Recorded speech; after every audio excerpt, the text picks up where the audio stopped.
Hello everyone and welcome to another unit review, and today we're going to be reviewing one of my more favorite units, not only from Type O, but also just from this latest banner, and that is Kurasame. And Kurasame is a very interesting character, and if you're wondering why this unit review is so late going up, well, it's because honestly, I did the video and then afterwards, I kind of changed my tune. And I've since then been changing my tune multiple times. But Kurasame is a very interesting character, so we're going to talk about him today. First of all, just want to show off his animations because they are super cool. And me, I've always been a big fan of the ice element, so given that he's an ice hybrid character, which is basically two of my favorite things in the game, pretty happy to have him, definitely. And let's just go back around. Honestly, the Tonberry victory animation is enough to make him just awesome. But it goes a little bit more than that. First of all, we're going to talk about his Trust Mastery, which is an amazing Trust Mastery for any attack magic hybrid unit. First of all, 50 extra MP, that's just amazing. 40 attack, 40 magic, amazing. 50% ice resistance, this is a very, very strong TMR. Meanwhile, a super TMR is a sword, 130 attack, 162 magic. Great for Kanshira, great for this guy too, and it's not true dual hand, so technically you could use this with other units. And it's got really nice stats, and the ice element, so it can do ice damage. Yeah, I think it's pretty nice. Of course, it locks you down to an element for your attacks, but you probably should have known better before you brought an ice weapon to that trial or challenge. Now, his limit burst is actually really, yes, I'm going to make this pun a lot, probably, cool. First of all, 7-star maxed out with his TMR, which you want because his TMR is already great for him.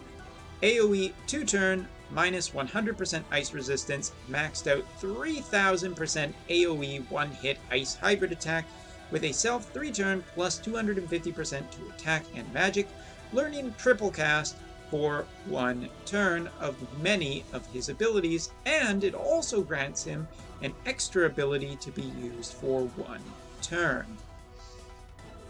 Pretty nice limit burst. Not only does it do a ton of damage, it also gives him triple cast and allows him to use a bigger, stronger ability for 1 turn. Now, his limit burst is 30 limit burst crystals, so it's a little expensive in the vein of a CG Hayu, but honestly, it's strong enough that it feels worth it, and that 250% attack and magic boost is really big for a hybrid.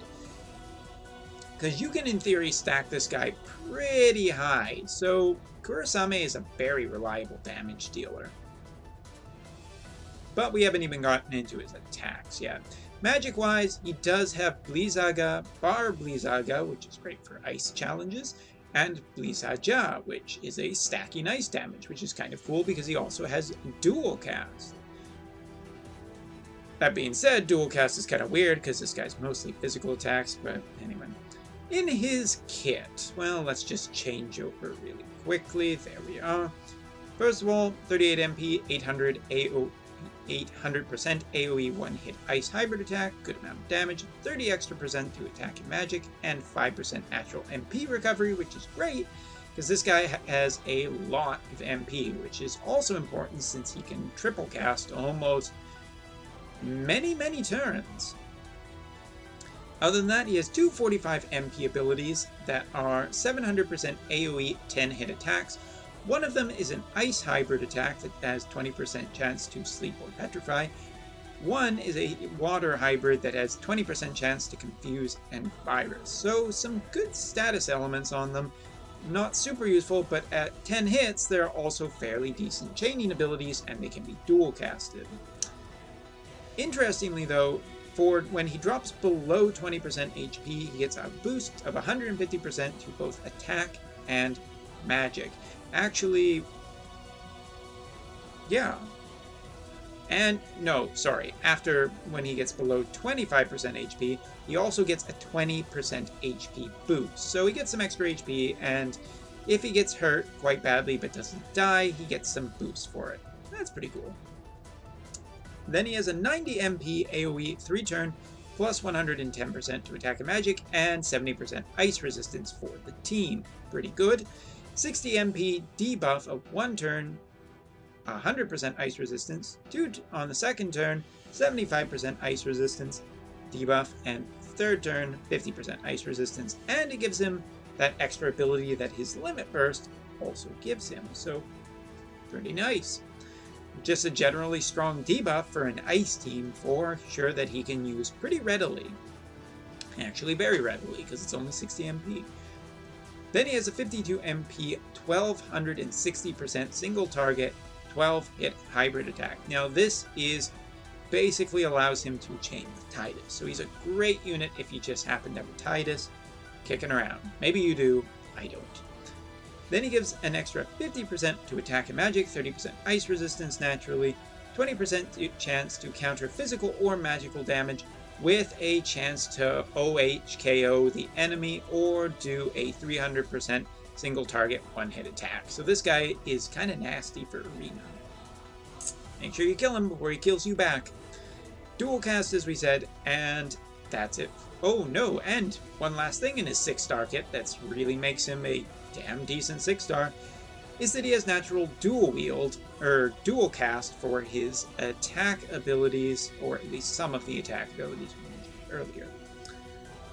Now in his 7-star though, this is where he gets interesting, or more interesting I should say. By equipping his TMR, he gets 20% MP, 50% ice resistance, upgraded limit burst, and on his first turn, he gets his triple cast ability. So he can start the battle really strong by just laying right into the enemy.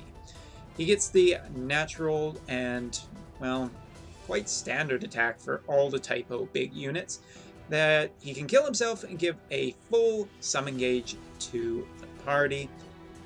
His cooldown ability, which is available turn 1 on a 9-turn cooldown, is a self plus 200% to attack and magic, self 5-turn plus 100% ice resistance, adds ice to his attacks for 5 turns, and can triple cast his abilities for 3 turns, and gets the use of that one ability that is stronger for 3 turns. So, good cooldown, but definitely a long period of time to use it again.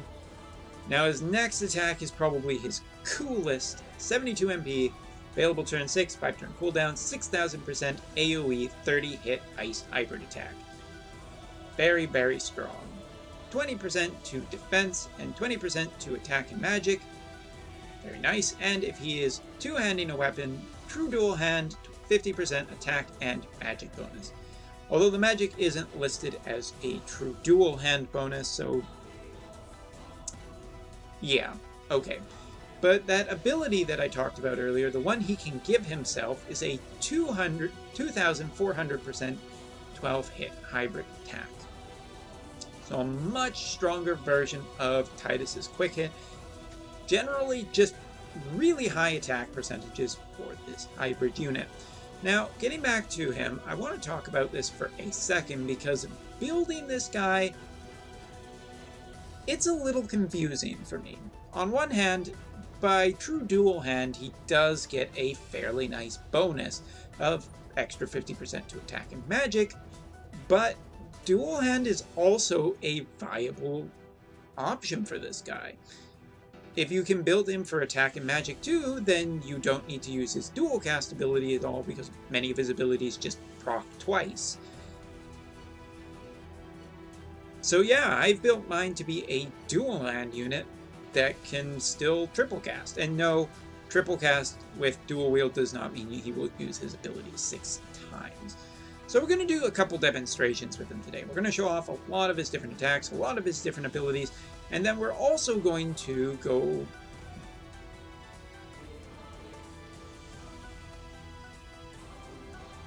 making sure that that's loading properly. Okay, okay. Anyway, what was I saying? Oh yes. So basically we want to show off a whole bunch of his abilities, but we're going to need to go somewhere else to show his 6000% attack, which is slightly too bad.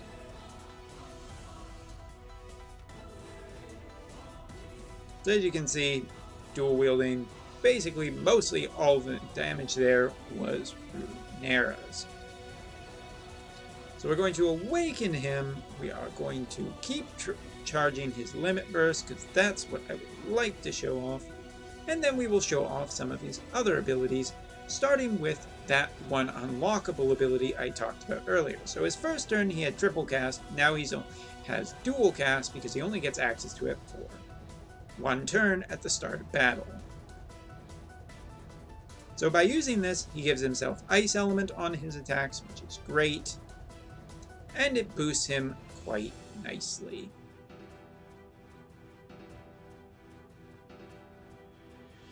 So, let us continue to charge that Limit Burst. Now, as you can see, since we powered ourselves up, we have this, and this is the enhanced version of the other ability. So, not only can we use it, and it's incredibly strong, we can also triple cast it.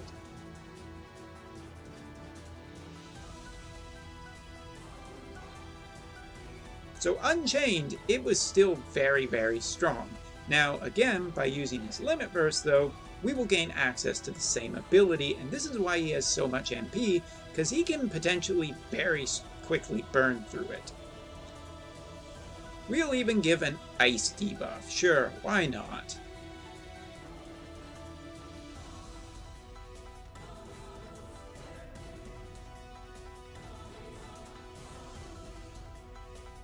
So again, pretty strong for a Limit Burst, and I haven't completely maxed out yet, and with no extra passives or killers because we don't have that on him today. But again, now, once again, because we've used his Limit Burst, not only do we get a stronger buff, we also get the triple cast use of his ability, and just to show off his stats from that 250% buff he gave himself, pretty nice.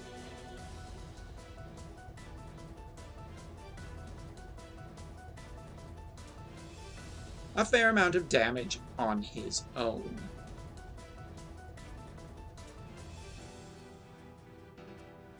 So the simple fact is that we cannot show off his cooldown ability here because his cooldown ability requires one more turn than the training dummy will allow us, which is too bad. So we're going to have to go to the ever popular, the ever reliable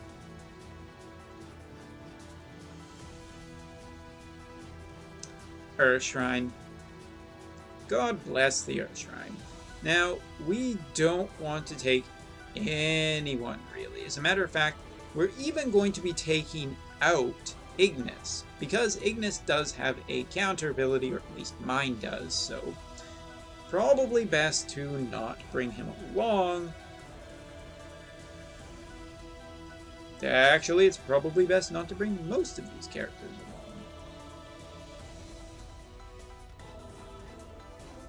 along. I'm not quite... Actually, CG Hayu is fine. Although CG Hayu is quite weak at the moment.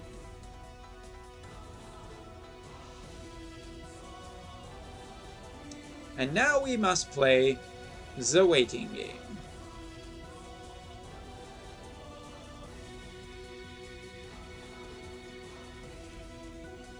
Now, if they do attack Kurasame, there is a chance that he can counter.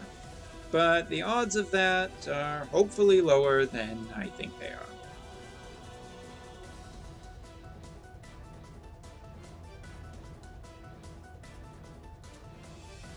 Alright, now with one turn left, this is when we are going to boost. See, we don't even need Ignis.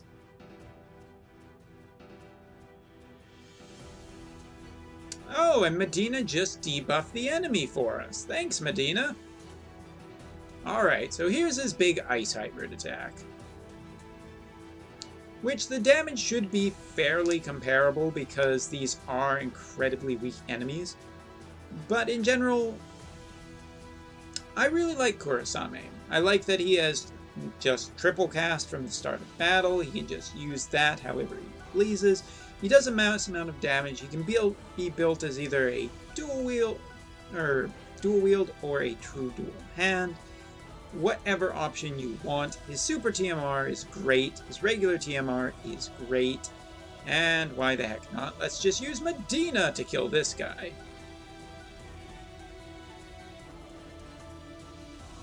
He's weak to magic. Don't get that excited. But anyway, so in general, I have to say that I quite like Kurasame. He's my favorite unit of the banner in terms of usefulness and in terms of style, build, and skill and design. Although I have to give it to Cater a little bit too, but maybe we'll talk a little bit more about Cater in a short amount of time. So thank you guys for watching, and I will see you all in the next unit review. Till then, have a good one.